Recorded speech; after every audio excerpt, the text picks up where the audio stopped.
In the forgotten hills of eastern Kentucky, where morning mist still clings to valleys that time seems to have abandoned, there exists a documented case that has puzzled historians for nearly 2 centuries. In 1834, the Reverend Ezekiel Morrison and his 9-year-old twin daughters, Rebecca and Rachel, arrived at the remote Baptist congregation of Pine Hollow, a community so isolated that maps of the era barely acknowledged its existence. What happened during their 3-day stay was meticulously recorded in the personal journal of Pastor William Phillips, a document discovered in 1987 when the old church was finally demolished. The journal entries describe events so precise, so unnaturally accurate, that modern psychologists have studied them extensively. Yet none can explain how 2 young children could possess knowledge that defied every rational explanation. The Morrison twins didn't just predict future events. They revealed secrets buried for decades, described people they'd never met, and spoke of tragedies that occurred years before their birth. But perhaps, most unsettling of all, every single detail they revealed proved to be absolutely, verifiably true. This channel isn't for everyone, only for those brave enough to confront mysteries that challenge our understanding of reality itself. Before we dive deeper into the Morrison case, make sure you're subscribed, because we're about to uncover details that most historians refuse to discuss. And tell us in the comments, what state are you listening from? Because what happened in Kentucky might have happened closer to your home than you think. The story begins not with the supernatural, but with something far more unsettling: the possibility that some human minds can access information in ways science still cannot comprehend. The Kentucky of 1834 was a land caught between wilderness and civilization, where communities like Pine Hollow existed in virtual isolation among the Cumberland foothills. This particular settlement had been established in 1818 by 3 families seeking religious freedom away from the denominational conflicts plaguing larger towns. By the time the Morrison family arrived, Pine Hollow consisted of barely 200 souls, most related by blood or marriage, all bound by the strict Baptist doctrine that governed every aspect of their daily lives. The community centered around a modest wooden church built with their own hands using timber from the surrounding hills. Pastor William Phillips, a learned man who had abandoned his comfortable life in Lexington to serve these frontier souls, maintained the only written records of births, deaths, marriages, and significant events. His meticulous nature would prove crucial in documenting what was about to unfold. Ezekiel Morrison was a familiar figure along the circuit of remote churches scattered throughout the Appalachian region. Tall and weathered, with prematurely gray hair that spoke of hardships beyond his 34 years, he traveled on foot with his daughters, carrying only a worn leather satchel containing his Bible, a few personal items, and the journal where he recorded his spiritual observations. He had been widowed for 9 years, ever since his wife Sarah died giving birth to the twins during a terrible winter storm that had isolated their cabin for weeks. The girls, Rebecca and Rachel, were striking in their identical appearance yet completely different in temperament. Rebecca, born first by mere minutes, possessed an outgoing nature that drew people to her immediately. Her smile was infectious, her laughter genuine, and she spoke with the confidence of someone far older. Rachel, quieter and more observant, seemed to exist in her sister's shadow. Yet those who looked closely noticed that she often began sentences that Rebecca would finish, or answered questions directed at her sister before Rebecca had a chance to respond. What made the Morrison family particularly noteworthy among the circuit preachers was Ezekiel's reputation for bringing spiritual renewal to struggling congregations. Stories followed them from church to church, tales of backsliders returning to faith, of communities resolving long-standing conflicts, of spiritual awakenings that lasted for years after their departure. Some attributed this to Ezekiel's passionate preaching, but those who observed more carefully noticed that the real changes often began after private conversations with the twins. The journey to Pine Hollow had been particularly difficult.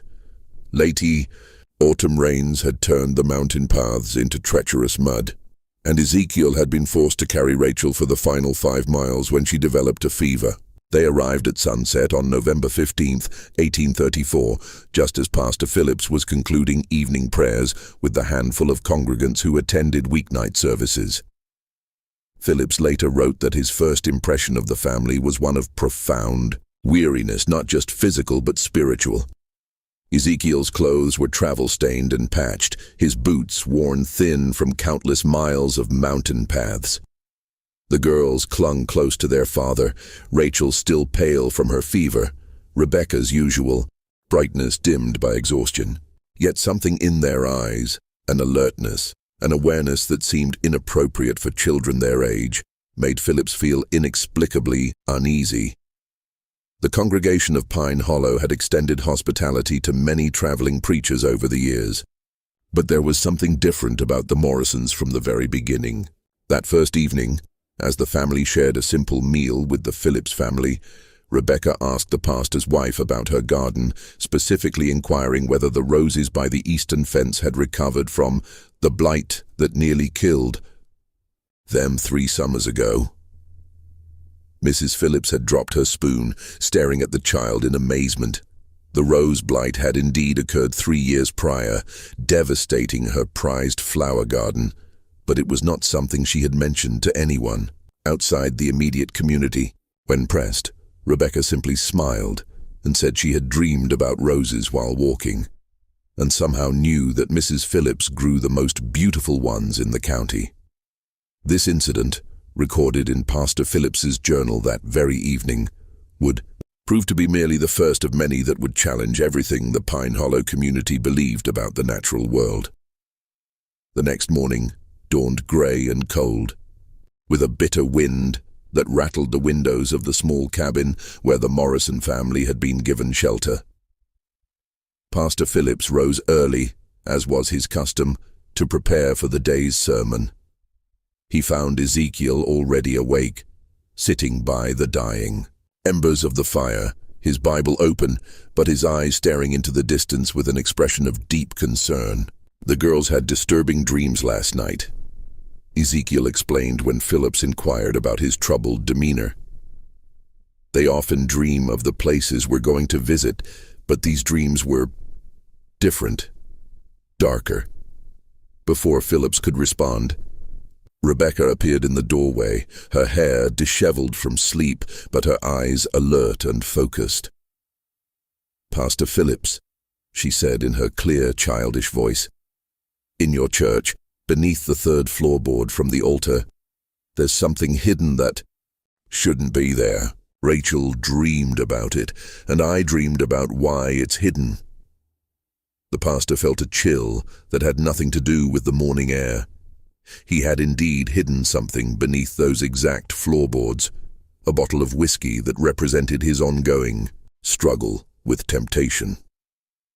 Not a soul knew about it. He had placed it there during a moment of weakness 3 months prior, telling himself it was better to keep it close, where he could resist it daily, rather than to remove the temptation entirely. It was a secret that shamed him deeply, one he had confessed only to God in his private prayers. "What exactly did you dream, child?" Phillips asked, his voice barely steady.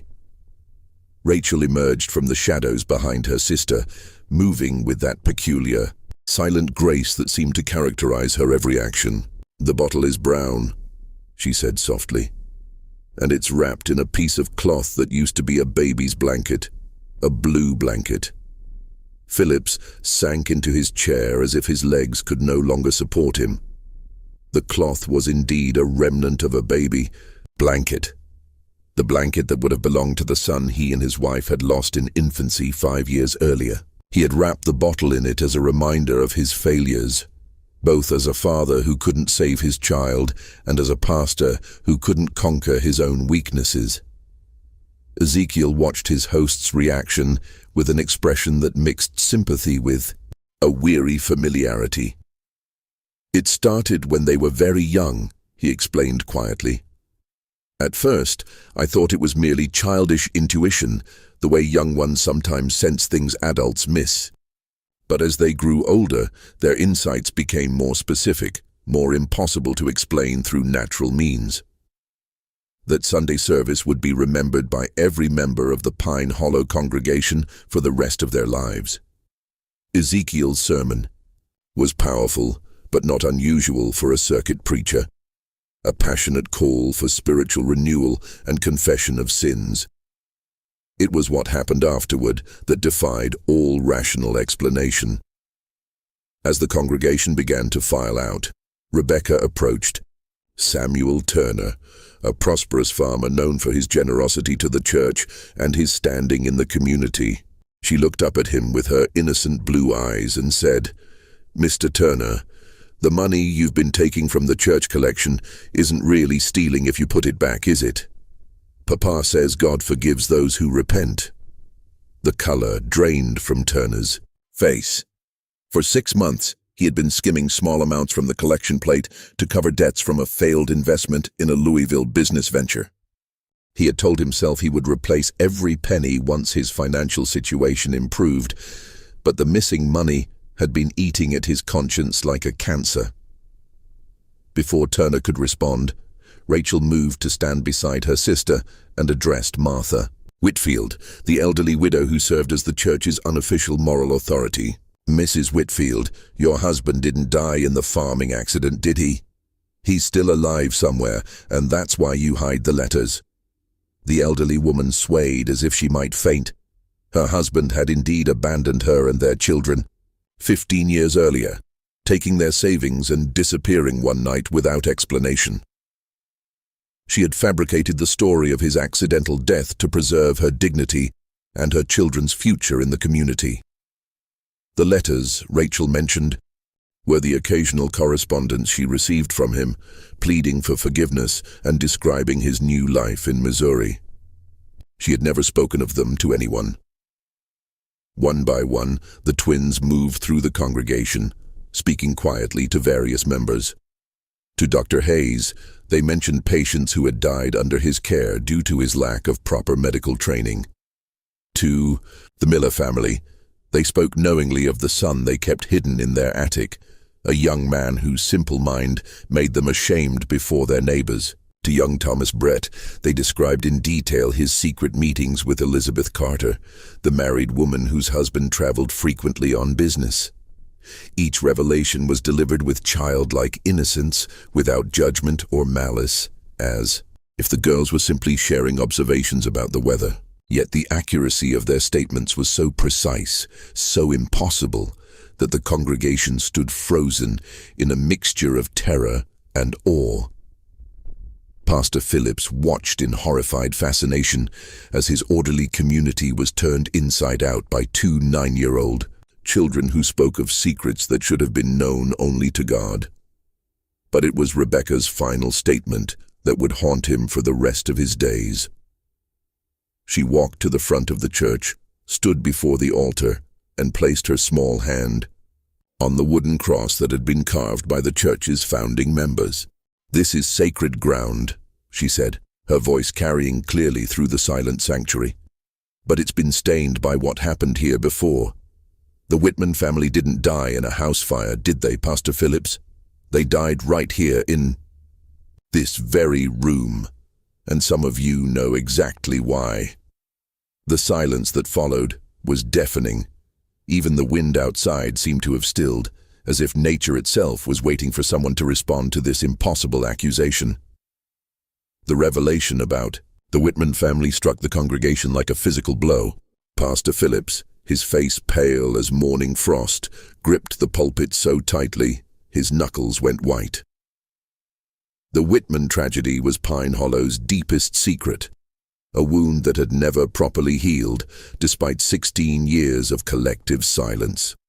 Naames, 1818, when Pine Hollow was still a struggling settlement of barely 50 souls, the Whitman family had been among its most prominent members. Jacob Whitman served as both blacksmith and unofficial leader, while his wife Mary was known for her skill with herbal remedies and her gentle way with difficult births. Their twin daughters, Hope and Faith had been the community's darlings, bright, beautiful 9-year-old girls who sang in the church choir and helped their mother tend to the sick.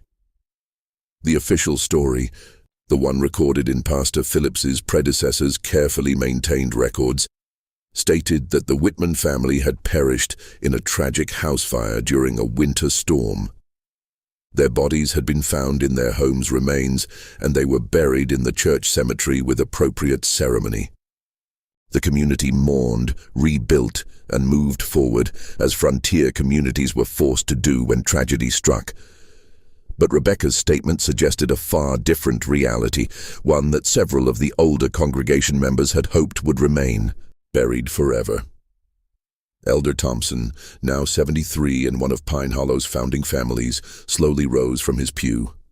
His arthritis made movement painful, but his voice carried the weight of decades when he finally spoke.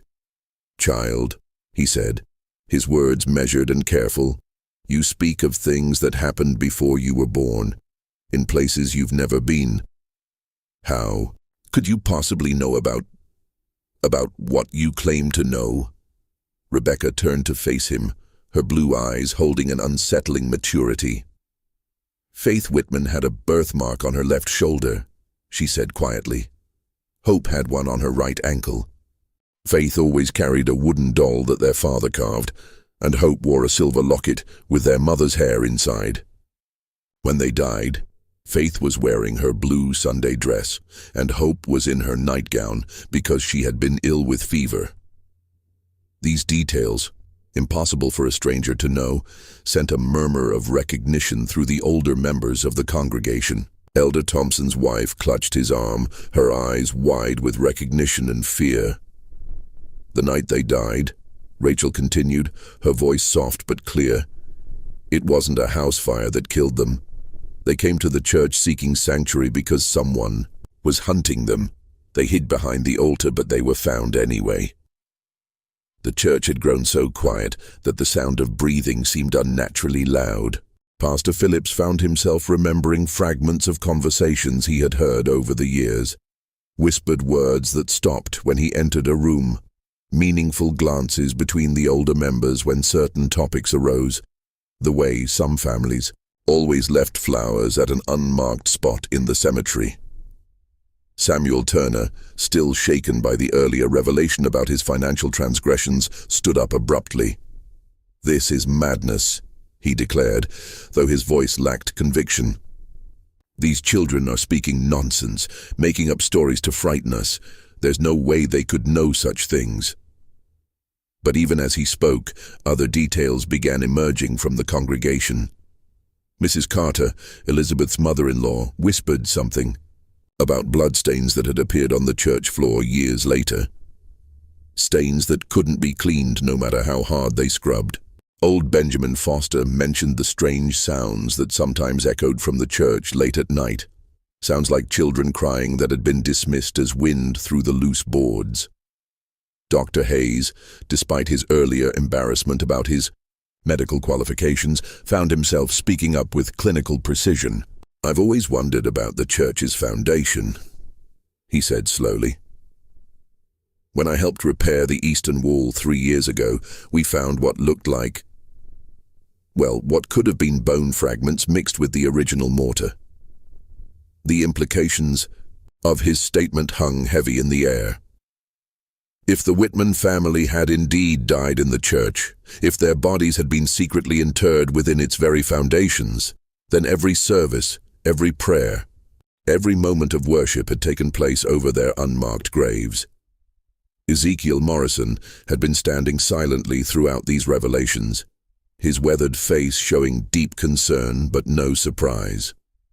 He had witnessed similar scenes in other communities, watched as his daughter's impossible knowledge unraveled, carefully maintained lies and brought long-buried truths into the light. "Mr. Morrison," Pastor Phillips said, his voice strained, "how do your daughters know these things? What manner of gift allows them such insight?" Ezekiel was quiet for a long moment, studying the faces of the congregation before responding. "I've asked myself that question every day for years," he finally said. Their mother, Sarah, claimed to have the second sight, the ability to sense things beyond normal perception. But what the girls experience goes far beyond anything Sarah ever demonstrated.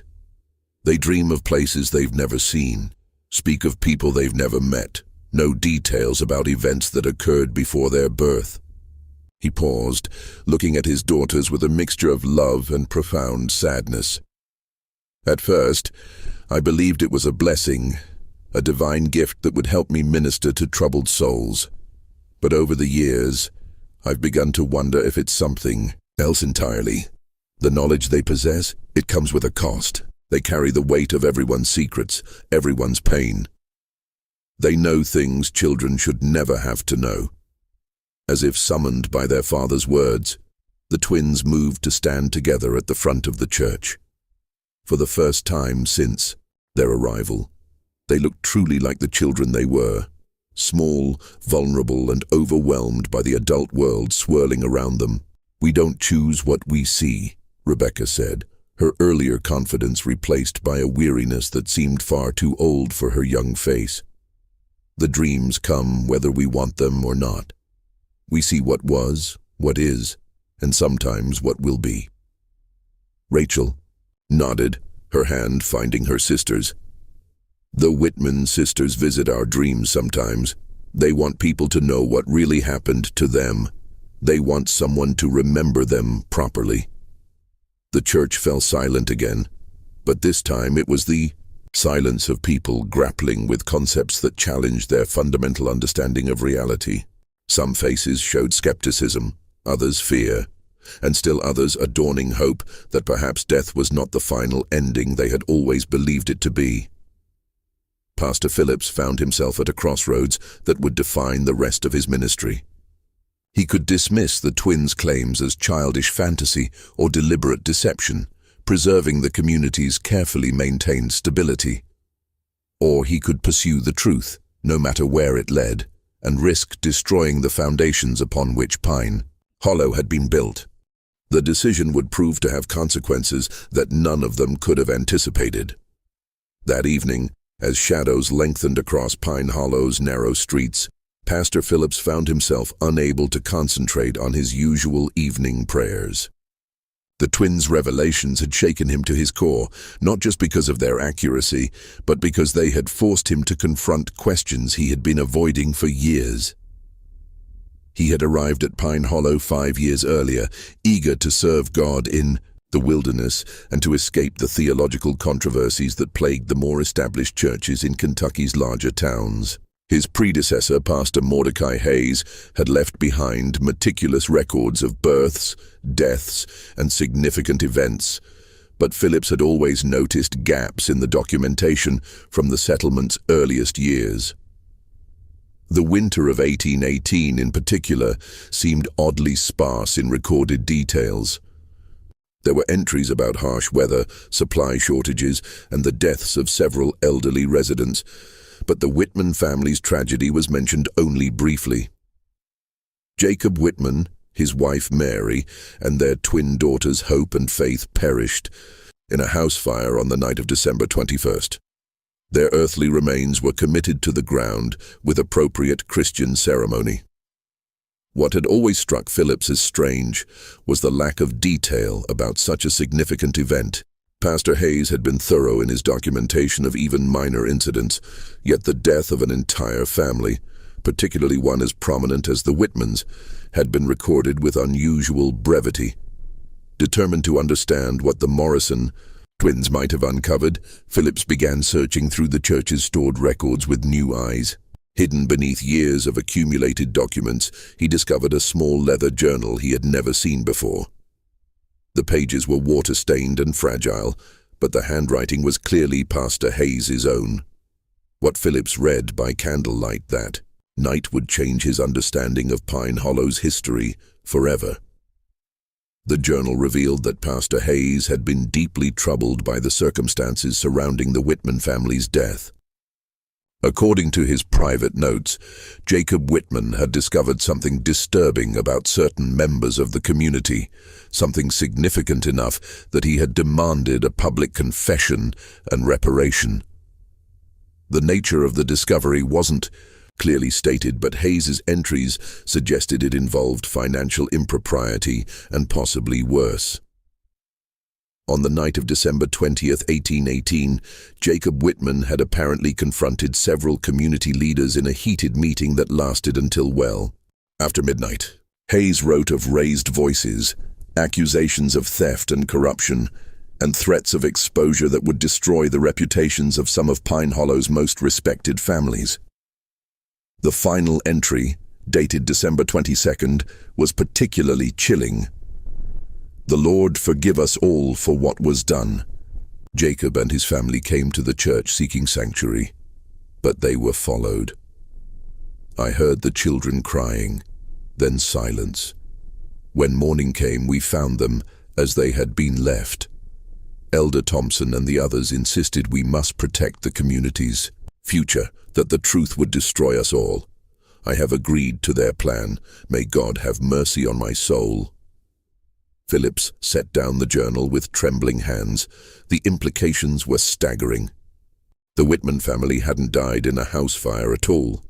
They had been murdered in the church itself, and the community's leaders had conspired to cover up the crime. But how could the Morrison twins possibly know details that had been hidden for 16 years? How could they describe the children's clothing, their personal belongings, their physical characteristics with such precision? His contemplation was interrupted by a soft knock at his door.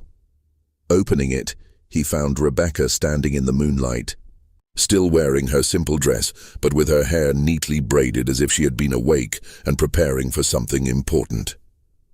"Pastor Phillips," she said in her clear, childish voice, "you found Pastor Hayes's journal, didn't you? The one he hid behind the loose stone in the foundation?" Phillips stared at her in amazement. He had indeed found the journal in exactly that location, guided by a subtle draft that had led him to discover the loose stone. "How did you know where to tell me to look?" he asked. "Faith showed me in a dream," Rebecca replied matter-of-factly. "She said Pastor Hayes was a good man who was forced to do bad things. She wanted someone to know the truth." The casual way she spoke of receiving guidance from a long-dead child sent chills down Phillips's spine. "Rebecca," he said carefully, "what exactly do you see when you have these dreams?" The child's expression grew serious, and for a moment Phillips could see the burden she carried. "We see everything," she said simply. "Not just what happened, but why it happened. The men who killed the Whitman family didn't plan to hurt anyone. They just wanted Jacob to stay quiet about what he'd discovered." "What had he discovered?" Rebecca looked past him into the cabin where he could see Rachel sitting by the window staring out at the church cemetery. "The money for the church building didn't come from donations," she said. "Some of it was stolen from travelers passing through the valley. Jacob found out about it when he was asked to make horseshoes for horses that belonged to dead men." The pieces began falling into place in Philip's mind. The early years of Pine Hollow had been marked by frequent reports of travelers disappearing along the mountain paths. Officially, these disappearances had been attributed to natural dangers, bears, falls, exposure to harsh weather. But if Jacob Whitman had discovered evidence that some travelers had been deliberately murdered and robbed, the church was built with blood money, Rebecca continued, her young voice carrying a weight of understanding that should have been impossible at her age. "That's why faith and hope can't rest. Their blood was spilled on ground that was already cursed." Phillips found himself face to face with a truth more horrible than anything he had imagined. The church he had devoted himself to serving, the sanctuary where he had prayed for guidance and comfort, had been constructed with the proceeds of murder and had itself become the site of even greater violence. But even as he grappled with these revelations, a part of his mind remained analytical, questioning.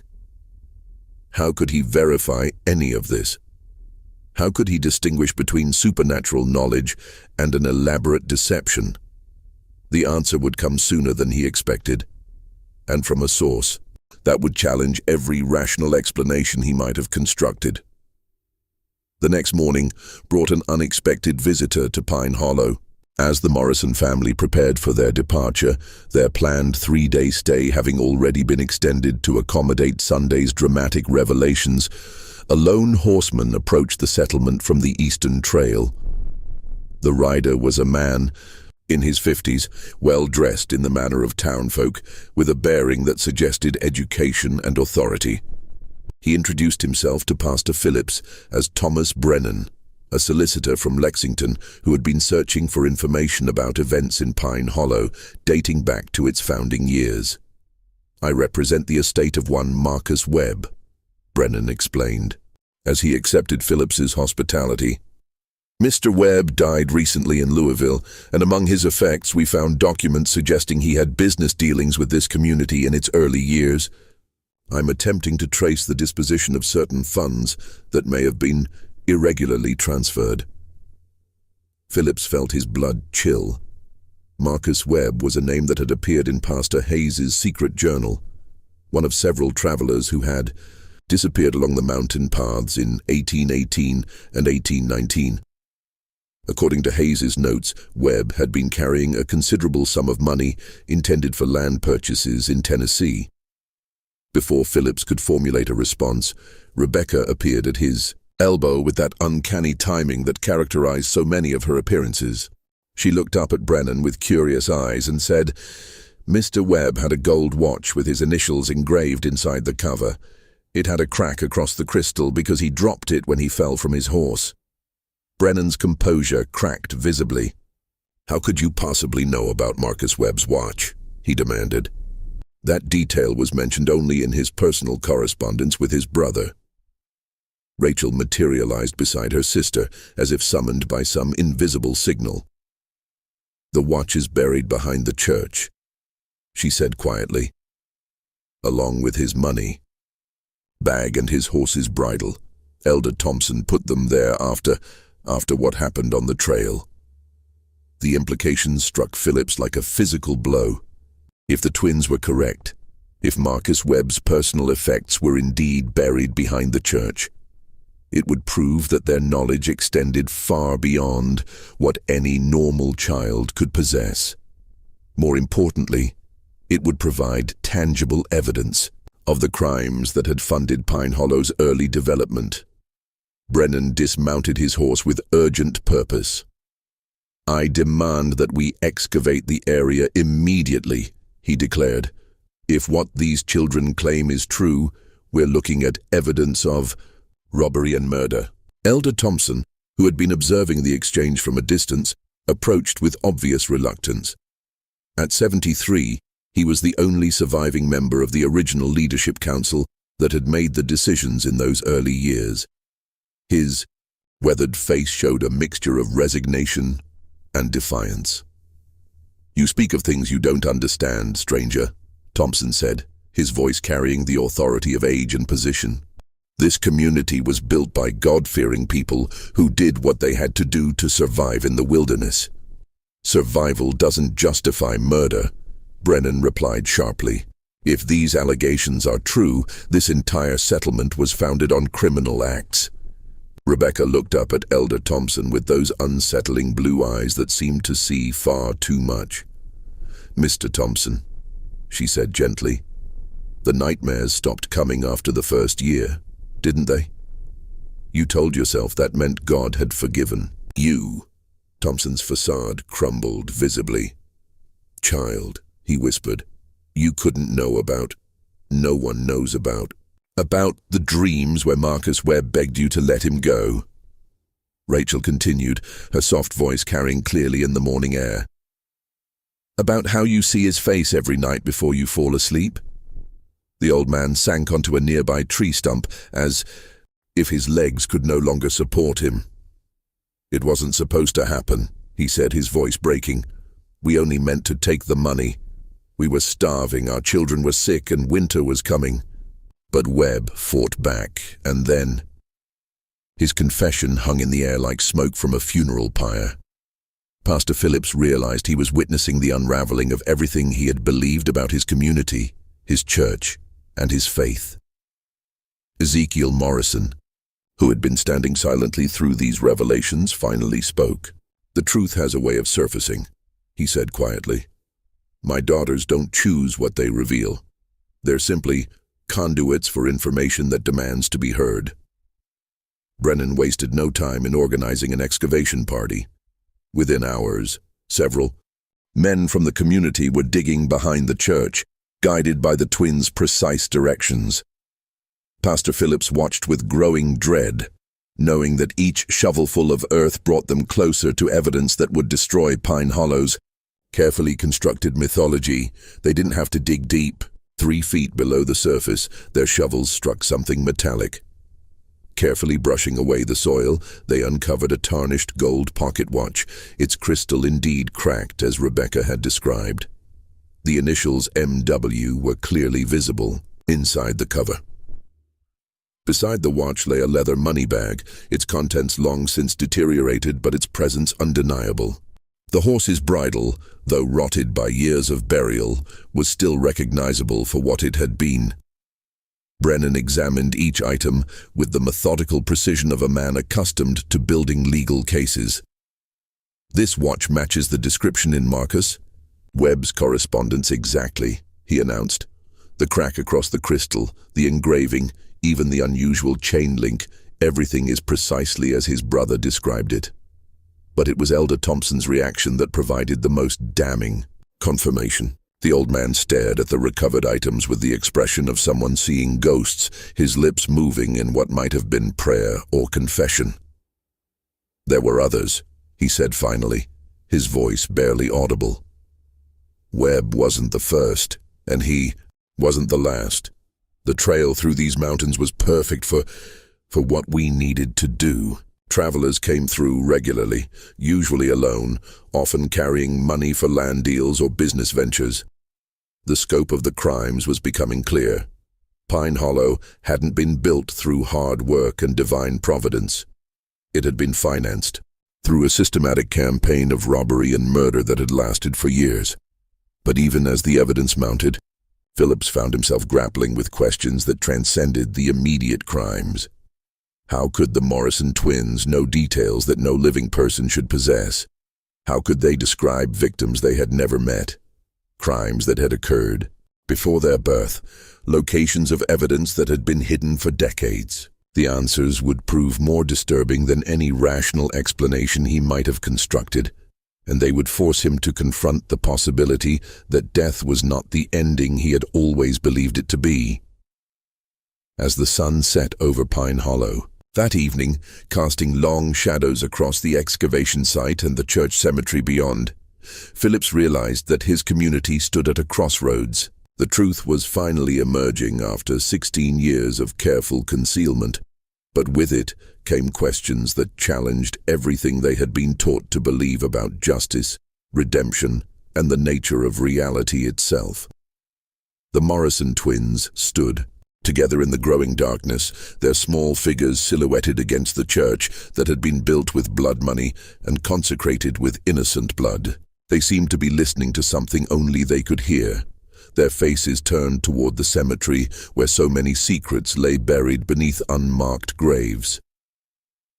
Tomorrow would bring reckoning, but tonight belonged to the dead who had finally found their voices through 2 9-year-old children who possessed knowledge that defied every rational explanation. Dawn broke gray and cold over Pine Hollow, bringing with it a delegation of officials from the county seat. Word of the previous days. Discoveries had traveled fast, and Solicitor Brennan had wasted no time in contacting the authorities.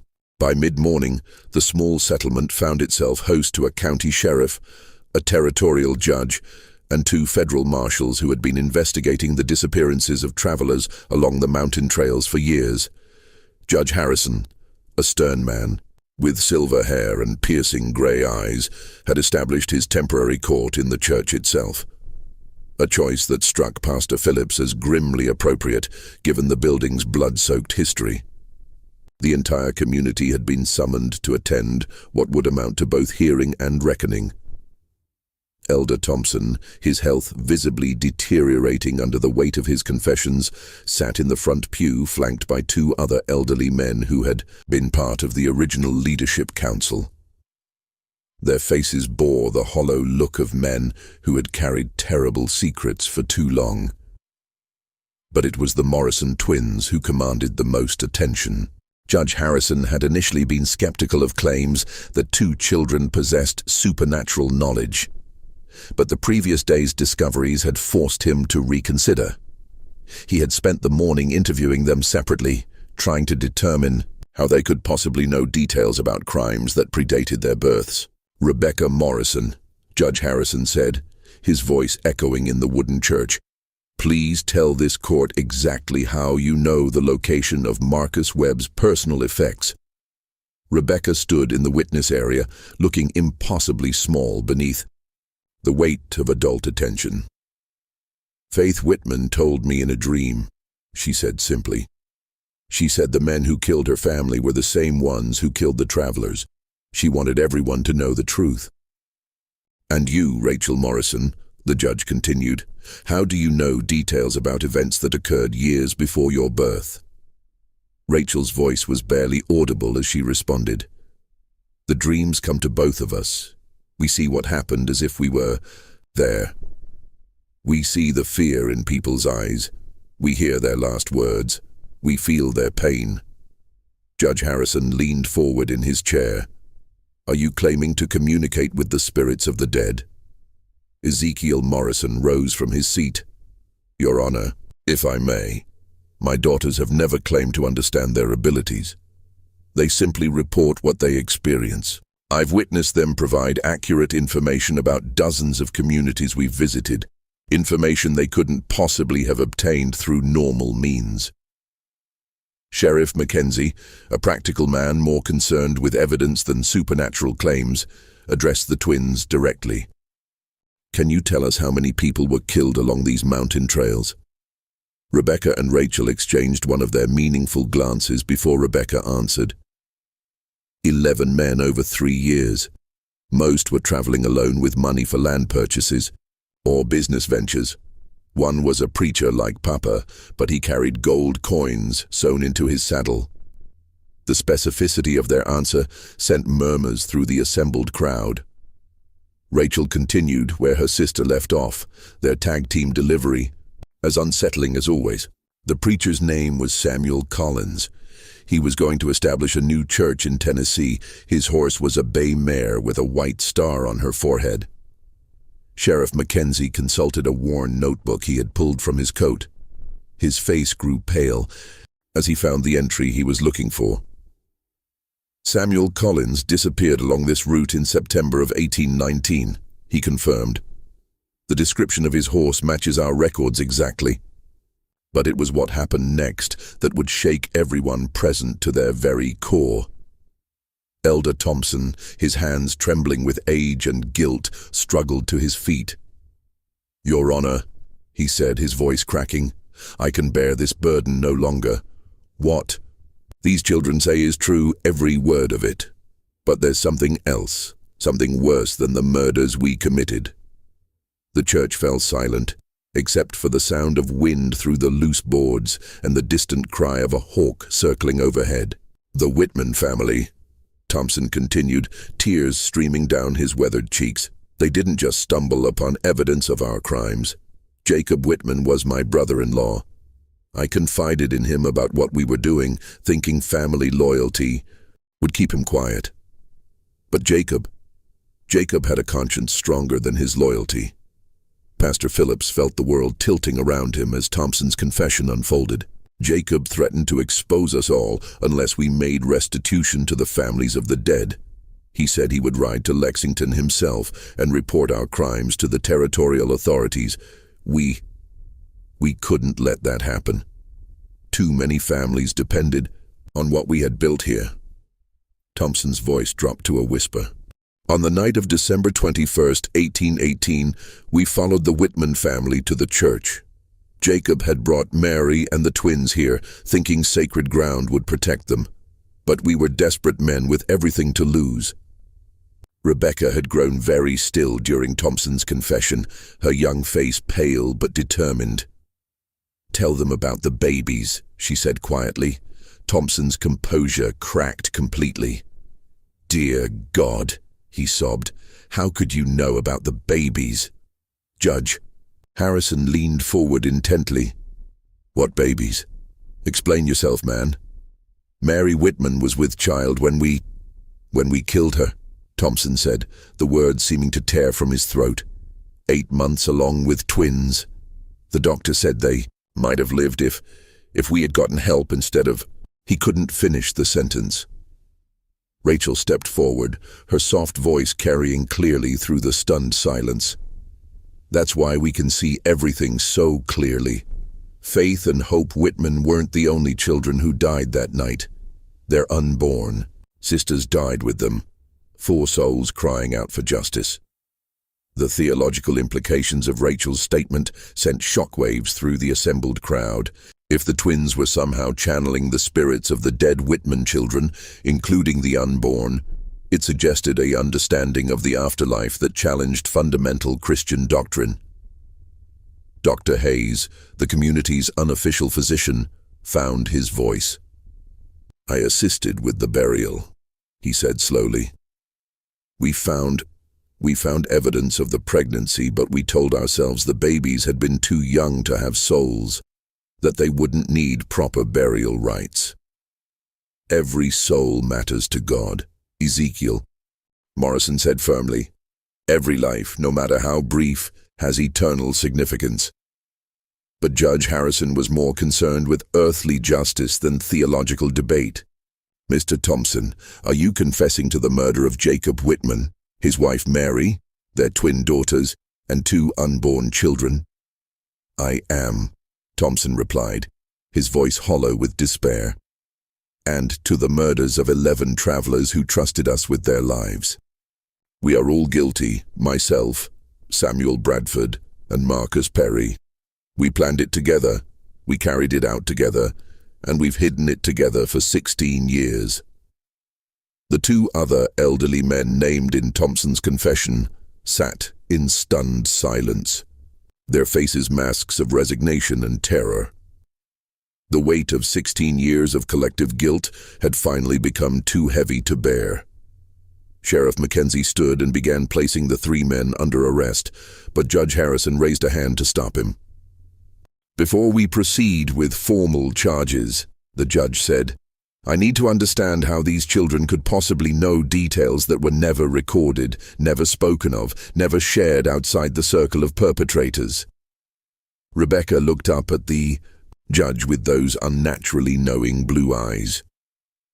"Your Honor," she said in her clear, childish voice, "some truths are too big to stay buried forever. The Whitman sisters and their unborn babies have been waiting 16 years for someone to hear their story." "But how do you hear them?" Judge Harrison pressed. "What mechanism allows this communication?" Rachel joined her sister at the front of the church. "We don't understand it any more than you do," she said honestly. "Ever since we were very small, we've had dreams about places we've never been and people we've never met. Papa says our mama had the gift of second sight, but what we experience is different." "Different how?" Rebecca and Rachel exchanged one of their meaningful glances before Rebecca answered. "Mama could sense things about living people, their emotions, their intentions, their hidden thoughts. But we see beyond that. We see the echoes that tragedy leaves behind, especially when innocent blood is spilled." Ezekiel Morrison had been listening to his daughters with growing concern. "Your Honor," he said, "I've spent years trying to understand my daughter's abilities. I've consulted with ministers, doctors, and scholars throughout Kentucky and Tennessee. None can explain it, but all have witnessed its accuracy." Judge Harrison was quiet for a long moment, studying the twins with a mixture of fascination and unease. "Miss Rebecca, Miss Rachel," he said finally, "if you truly possess this gift, then perhaps you can tell us where the bodies of the other victims were disposed of." The question hung in the air like incense smoke, heavy with implication. If the twins could locate the remains of Marcus Webb and the other murdered travelers, it would provide the final proof needed to close cases that had baffled authorities for years. Rebecca closed her eyes as if listening to something only she could hear. "Some are in the old mine shaft east of town," she said after a moment. "Others were thrown into Devil's Creek, where the current runs deepest. But 3 were buried beneath the church floor, their bones mixed with the foundation stones." The revelation that 3 murder victims had been interred beneath the church itself sent a collective shudder through the congregation. Pastor Phillips realized with horror that he had been conducting services, celebrating communion, and offering prayers for salvation while standing directly over the unmarked graves of innocent men. Sheriff Mackenzie looked to Judge Harrison for direction. "Your Honor, if we're to verify these claims, we'll need to excavate the church floor itself." "And we will," Judge Harrison replied grimly. "But first, I want to understand the full scope of these crimes." He turned back to Elder Thompson. "Where is the money stolen from these victims? What was done with their possessions?" Thompson gestured weakly toward the church building around them. "Everything went into building our community. The church, the school, the mills, all of it was built with blood money. We told ourselves we were creating something good from something evil, that God would forgive us if we used the money for righteous purposes." "And the victims' families?" Judge Harrison asked.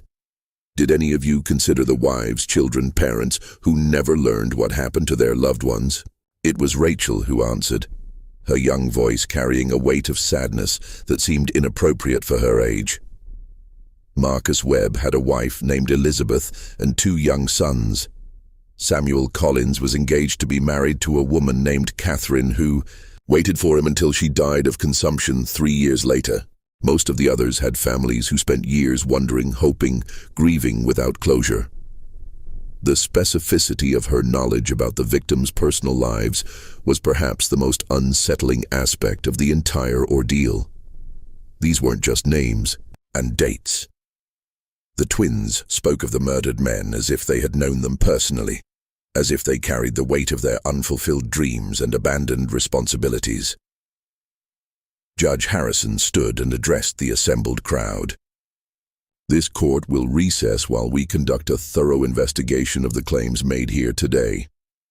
Sheriff Mackenzie will coordinate the excavation of the church floor and the search of the locations identified by the Morrison children. Elder Thompson, Samuel Bradford, and Marcus Perry will remain in custody pending formal charges." As the 3 elderly men were led away in shackles, the congregation began to disperse in stunned silence. 16 years of carefully maintained lies had crumbled in a single morning, leaving a community to grapple with the knowledge that their entire foundation was built on murder and deceit. But for Pastor Phillips, the most disturbing questions remained unanswered. How could 2 9-year-old children possess knowledge that defied every natural law? What did their abilities suggest about the nature of death, the persistence of consciousness, and the possibility of communication between the living and the dead? The Morrison twins stood together in the emptying church, their small figures dwarfed by the magnitude of what they had revealed. They seemed tired, drained by the emotional weight of channeling so much pain and injustice. "Papa," Rebecca said, quietly, "can we leave now? The voices are getting louder, and it's hard to keep them all straight." Ezekiel Morrison gathered his daughters close, his weathered face showing deep concern for the burden they carried. "Soon," he promised.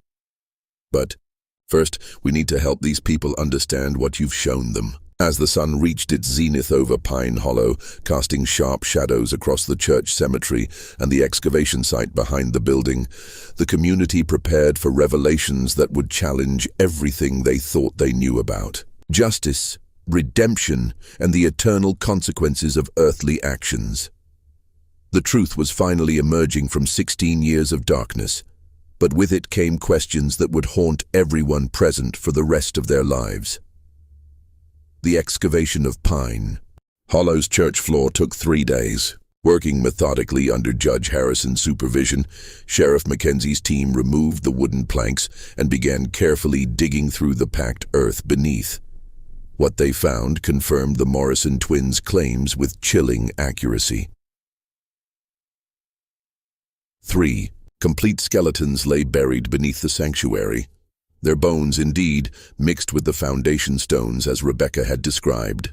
Personal effects found with the remains matched descriptions from missing person reports dating back to 1818 and 1819. A gold ring bearing the initials J.P. belonged to Joshua Patterson, a land surveyor who had disappeared while mapping territorial boundaries. A silver-handled knife was identified as belonging to William Morse, a merchant whose family had searched for him across 3 states. But it was the third set of remains that provided the most disturbing confirmation of the twins. Impossible knowledge.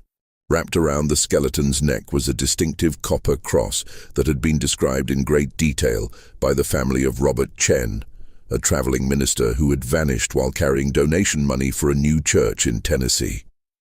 As each piece of evidence was carefully catalogued, the scope of Pine Hollow's crimes became undeniably clear. This had not been a single act of desperate violence, but a calculated campaign of murder and robbery that had lasted for years. Judge Harrison, his silver hair seeming to have gained more gray during the investigation, addressed the reassembled community on the 4th day. "The evidence before this court is overwhelming," he announced. 11 men were murdered along these mountain trails between 1818 and 1820. Their killers used the stolen money to build this settlement, then compounded their crimes by murdering the Whitman family to protect their secret. Elder Thompson, Samuel Bradford, and Marcus Perry stood before the judge in shackles, their faces showing the hollow exhaustion of men who had carried unbearable guilt for too long. At their advanced ages, they knew they would never live to see freedom again. "The most disturbing aspect of these crimes," Judge Harrison continued, "is not their brutality, but their calculated nature. These men didn't kill in passion or desperation. They created a systematic method for identifying and murdering travelers, then used their victims' money to build what they presented as a godly community." Pastor Phillips listened to the judge's words with a growing sense of spiritual crisis. Everything he had devoted himself to serving, the church, the community, the shared faith that bound them together, had been built on a foundation of innocent blood. How could he continue to minister in a place so thoroughly corrupted by evil? But it was the Morrison twins who provided the most profound insight into the spiritual implications of Pine Hollow's crimes. "Judge Harrison," Rebecca said, her clear voice carrying easily through the packed church, "may we speak about forgiveness?" The judge looked down at the 9-year-old girl with a mixture of amazement and respect. After 3 days of witnessing, her impossible knowledge proved accurate in every detail. He had learned to listen carefully to anything she said. "Of course, child. What would you like to say?" Rebecca and Rachel moved to stand together at the front of the church, beneath the wooden cross that had presided over 16 years of collective deception. "The Whitman sisters want everyone to know that they forgive the men who killed them," Rebecca said. "They understand that fear makes people do terrible things." Rachel continued the thought as she so often did. "But forgiveness doesn't erase consequences. The men who committed these crimes must face earthly justice, and the community must find a way to make things right with the families of the victims." Judge Harrison nodded solemnly. "The court agrees with that assessment. Elder Thompson, Samuel Bradford, and Marcus Perry will face trial for multiple counts of murder and robbery. But what of the community itself? What of the church and buildings constructed with stolen money?" It was Ezekiel Morrison who answered, his weathered face reflecting deep thought. "Your Honor, in Scripture we find that the sins of the fathers need not be visited upon the children if the children choose righteousness over convenience. This community can be redeemed, but only through confession, restitution, and genuine repentance. Pastor Phillips found his voice for the first time since the investigation began. The church building itself must be consecrated anew, he said, firmly. We'll remove and properly bury the remains found beneath the floor. We'll identify and compensate the victims' families to the extent possible, and we'll establish a memorial to ensure these crimes are never forgotten. Solicitor Brennan, who had been documenting everything for his legal records, looked up from his notes. The Marcus Webb estate alone is entitled to significant restitution. His brother has authorized me to pursue full recovery of the stolen funds, plus damages for 16 years of family anguish. Elder Thompson, despite his shackles and failing health, managed to speak. The money is gone, he said quietly. Spent over the years on community improvements, individual family needs, church maintenance, we have nothing left to give. Then, the community itself bears responsibility, Judge Harrison declared. The buildings constructed with stolen money will be sold, the proceeds distributed to victims' families as partial restitution. Pine Hollow will effectively cease to exist as a settlement. The implications of the judge's decision struck the assembled crowd like a physical blow. Families who had spent 16 years building lives in Pine Hollow would lose their homes, their church, their entire community structure. Children would be uprooted, elderly residents displaced, a generation of stability destroyed by the crimes of their leaders. But it was Rebecca Morrison who provided the most chilling final revelation. "Judge Harrison," she said, her young voice carrying an authority that seemed impossible at her age, "there's something else you need to know about Pine Hollow. The crimes didn't stop in 1820. The church fell silent except for the sound of wind through the loose boards and the distant thunder of an approaching storm." "What do you mean, child?" Judge Harrison asked, though his tone suggested he wasn't sure he wanted to know the answer. Rachel stepped forward to stand beside her sister. "The mine shaft where some of the bodies were thrown. It's not just a place where old crimes were hidden. People are still disappearing along these mountain trails." Sheriff Mackenzie straightened in his chair. "Are you saying these murders have continued?" "Not the same people," Rebecca clarified. "Most of the original killers are too old now, but others learned from their example. The techniques, the locations, the methods of disposing of evidence, knowledge like that doesn't die with its creators." The implications of her statement sent shockwaves through the assembled crowd. If the twins were correct, Pine Hollow's crimes had spawned a tradition of violence that had persisted for decades, claiming additional victims whose disappearances had been attributed to natural dangers. Judge Harrison rose from his chair, his face grim with determination. "Sheriff Mackenzie, we'll need to expand our investigation immediately. If there are more recent crimes connected to this location, we must uncover them all." As the legal proceedings continued around them, the Morrison twins stood quietly together. Their impossible burden finally lifted after 3 days of revelation and testimony. They had served as voices for the dead, conduits for justice denied, instruments of truth that could no longer be suppressed. Ezekiel Morrison gathered his daughters close, his weathered face showing deep relief mixed with concern for what lay ahead. "Are you ready to leave this place?" he asked gently. Rebecca looked around the church one final time, her blue eyes taking in the wooden walls, the simple cross, the faces of people whose lives had been forever changed by her testimony. "The voices are quieter now," she said softly. "Faith and hope can rest." Rachel nodded, her hand finding her sister's. "But there will be other places, other voices. Papa, why do we have to carry all this sadness?" Ezekiel knelt down to his daughter's level, his eyes bright with unshed tears. "I don't know, little ones. But I believe God gives special burdens only to those strong enough to bear them. Perhaps your gift, whatever it is, serves a purpose larger than any of us can understand. As the Morrison family prepared to leave Pine Hollow, taking their mysterious abilities and terrible knowledge with them, Pastor Phillips found himself facing the most difficult decision of his ministry. Should he stay and help rebuild what could be salvaged from the community's ruins, or should he flee from a place so thoroughly tainted by violence and deception? The answer came as he watched the twins walking hand in hand toward their father's side. If two 9-year-old children could bear the weight of such devastating truth with grace and forgiveness, perhaps there was hope for redemption even in the darkest places. 3 weeks later, Pine Hollow was a ghost town. The church building had been dismantled board by board, its materials sold to help compensate victims' families. The community's residents had scattered to other settlements across Kentucky and Tennessee, carrying with them the knowledge that their entire foundation had been built on innocent blood. But in churches across the region, a new story began to spread.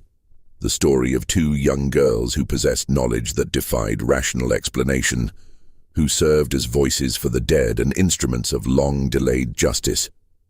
Some dismissed the tale as frontier superstition, others embraced it as evidence of divine intervention in human affairs.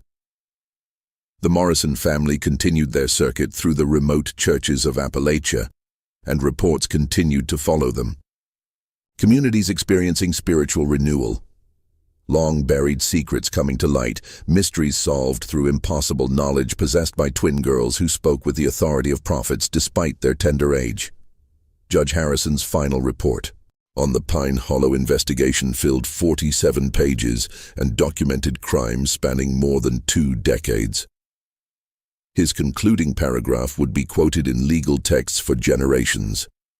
This case challenges our fundamental assumptions about the nature of justice, truth, and the persistence of moral accountability beyond the grave.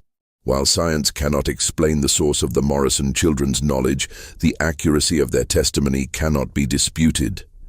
Perhaps some truths are indeed too important to remain buried forever.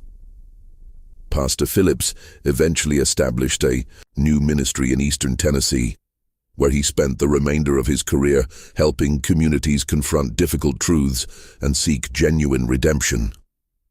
He never forgot the 3 days in Pine Hollow when 2 9-year-old girls had torn apart 16 years of carefully constructed lies with knowledge that no living person should have possessed. The mystery of Rebecca and Rachel Morrison's abilities was never solved. Medical experts of the era had no framework for understanding their impossible knowledge, and religious authorities were divided on whether their gifts represented divine blessing or something far more complex. What remains undisputed is the historical record of their accuracy. Every detail they revealed about Pine Hollow's crimes proved correct. Every location they identified yielded the evidence they claimed would be found. Every secret they exposed was verified through independent investigation. But perhaps the most unsettling aspect of their story is not what they revealed about the past, but what they suggested about the nature of justice itself. If the dead truly cannot rest while their murders remain hidden, if innocence possesses some power to transcend death and demand accountability, then perhaps our understanding of moral consequence extends far beyond the boundaries of earthly life. The Morrison twins vanished from historical records sometime in the 1840s, their fate as mysterious as their abilities. Some say they continued their father's ministry until their own deaths, serving as instruments of truth in communities across the American frontier. Others believe they eventually learned to suppress their terrible gift and lived quiet, normal lives far from the circuit churches where their reputation had been established. But in the remote corners of Appalachia, in settlements where old secrets still fester and ancient crimes remain unpunished, travelers sometimes report encountering twin sisters who possess knowledge no living person should have. They speak of the dead with casual familiarity, reveal truths that have been buried for generations, and remind the guilty that some forms of justice transcend the limitations of mortal law. Whether these encounters represent the same Morrison twins, their spiritual legacy, or something else entirely, remains a mystery that science cannot solve and faith cannot fully explain. What we know with certainty is that truth, like energy, can neither be created nor destroyed, only transformed from one state to another. And sometimes, just sometimes, it finds voices willing to speak for those who can no longer speak for themselves. The files on the Pine Hollow investigation remain in the Kentucky State Archives, available to researchers who wish to verify the extraordinary claims made in this account. Judge Harrison's meticulous documentation, Sheriff Mackenzie's evidence reports, and Pastor Phillips's personal journals all corroborate the essential facts of this case. But the deeper mystery, the question of how two 9-year-old children could possess impossible knowledge and serve as voices for the dead, remains as unsolved today as it was in 1834. Some truths, it seems, are destined to remain beyond the reach of human understanding, dwelling in that shadowland between faith and reason, where the most profound mysteries of existence continue to elude our grasp. Do you believe the Morrison twins truly communicated with the spirits of murder victims? Do you think their knowledge could be explained through natural means we simply don't understand? The evidence supports their accuracy, but the source of their abilities remains one of history's most compelling unsolved mysteries. What's your theory about the Morrison twins? Share your thoughts in the comments below. Are you brave enough to consider the possibility that death is not the end of consciousness? Or do you believe there's a rational explanation for their impossible knowledge? Don't forget to subscribe for more mysteries that challenge everything we think we know about reality, and hit that notification bell so you never miss stories like this one. Until next time, remember that some secrets refuse to stay buried forever, and sometimes the most innocent voices carry the most devastating truths.